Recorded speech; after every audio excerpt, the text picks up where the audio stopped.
tugas dari mata kuliah evaluasi pembelajaran dengan dosen penuku Bapak Ibu Soleh FOD. Dan di sini saya akan memberikan contoh soal dan jawaban tentang entry behavior test, pre-test, post-test, dan embedded test. Baik, di sini saya akan menjelaskan tentang 4 jenis tes untuk penilaian.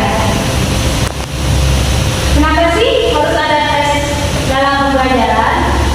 Karena sebagai alat pengukur terhadap peserta didik, tes berfungsi mengukur tingkat perkembangan atau kemajuan yang telah dicapai oleh peserta didik setelah mereka menempuh proses belajar mengajar dalam jangka waktu tertentu. Yang pertama ada entry behavior test. Tes ini diberikan sebelum mulai pembelajaran.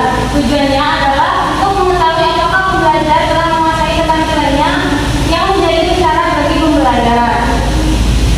Contoh soal yang pertama, sebutkan siapa saja yang termasuk ke dalam pelaku dari kegiatan ekonomi. Jawabannya, pihak yang termasuk pelaku kegiatan ekonomi diantaranya produsen, pemerintah, pengelola, dan sektor luar negeri.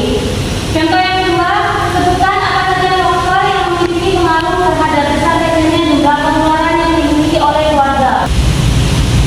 Jawabannya, faktor yang mempengaruhi jumlah pengeluaran dari keluarga diantaranya besar jumlah penghasilan yang dimiliki keluarga, banyaknya jumlah anggota keluarga, serta usia rata-rata. Yang kedua ada pre-test.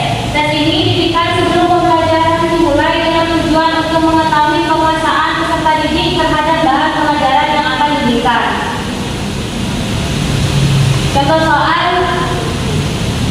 nama dari kegiatan yang dilakukan dengan upaya untuk menyalurkan barang dan jasa dari produsen kepada konsumen disebut dengan, jawabannya itu adalah. Yang ketiga ada post-test. Post-test ini dilaksanakan pada setiap akhir program yang bertujuan untuk mengetahui sampai di mana pencapaian pemahaman serta keterampilan peserta didik terhadap bahan-bahan pengajaran.